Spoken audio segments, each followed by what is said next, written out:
നമസ്കാരം.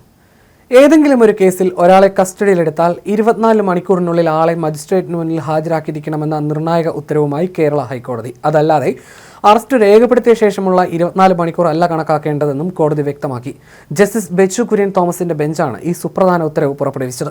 പോലീസിന്റെ കസ്റ്റഡി അവകാശങ്ങൾ എത്രയുണ്ടെന്ന് വ്യക്തമാക്കുന്നതാണ് ഹൈക്കോടതിയുടെ ഉത്തരവ്.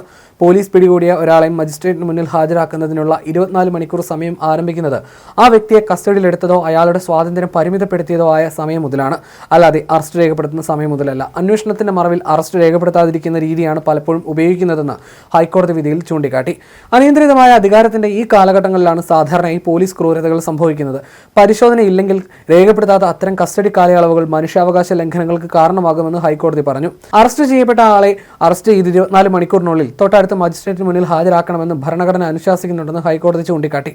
അറസ്റ്റ് ചെയ്ത സ്ഥലത്ത് നിന്നും മജിസ്ട്രേറ്റിന്റെ കോടതിയിലെത്താൻ ആവശ്യമായ സമയം ഒഴികെ മജിസ്ട്രേറ്റിന്റെ അനുമതിയില്ലാതെ അറസ്റ്റ് ചെയ്യപ്പെട്ട വ്യക്തിയെ ആ സമയപരിധിക്കപ്പുറം തടങ്കലിൽ വെക്കരുതെന്ന് കർശന വിലക്കുണ്ട്.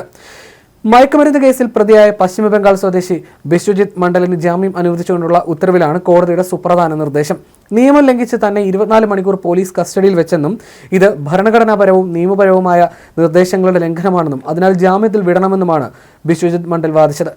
മജിസ്ട്രേറ്റിന് മുന്നിൽ പ്രതിയെ ഹാജരാക്കാനുള്ള 24 മണിക്കൂർ സമയം എപ്പോൾ ആരംഭിക്കുമെന്ന നിയമപരമായ വിഷയത്തിൽ ബംഗളൂരു രാമയ്യ കോളേജിലെ 2ാം വർഷ വിദ്യാർത്ഥികളായ നിഗ്ന തോമസിനെയും നേഹ ബാബുവിനെയും അമിക്കസ് ക്യൂറിയായി കോടതി നിയമിച്ചു. നിയമം എല്ലാവർക്കും ഒരുപോലെ ബാധകമാണെന്ന് ഹൈക്കോടതി വിധി പ്രസ്താവത്തിൽ വ്യക്തമാക്കി. ഏറ്റവും കുപ്രസിദ്ധനായ കുറ്റവാളിയെ പോലും നീതിപൂർവമായി പരിഗണിക്കാൻ അർഹതയുണ്ട്. ഈ കേസിൽ ഹർജിക്കാരനെ 2025 ജനുവരി 25 ഉച്ചയ്ക്ക് 3 മണിക്ക് കസ്റ്റഡിയിലെടുത്തു. ജനുവരി 26 ഉച്ചയ്ക്ക് 2 മണിക്ക് അറസ്റ്റ് രേഖപ്പെടുത്തി. എന്നാൽ ജനുവരി 26 രാത്രി 8 മണിക്ക് മാത്രമാണ് മജിസ്ട്രേറ്റിന് മുന്നിൽ ഹാജരാക്കിയതെന്നും മഹസർ വെളിപ്പെടുത്തുന്നു. അതായത് ഹർജിക്കാരനെ 24 മണിക്കൂർ കാലയളവിനപ്പുറം മജിസ്ട്രേറ്റിന് മുന്നിൽ ഹാജരാക്കാതെ അനധികൃതമായി കസ്റ്റഡിയിൽ സൂക്ഷിച്ചു. ഇത് നിയമവിരുദ്ധമായ തടങ്കലാണെന്ന് വ്യക്തമാക്കിയ കോടതി പ്രതിക്ക് ജാമ്യം അനുവദിക്കുകയായിരുന്നു.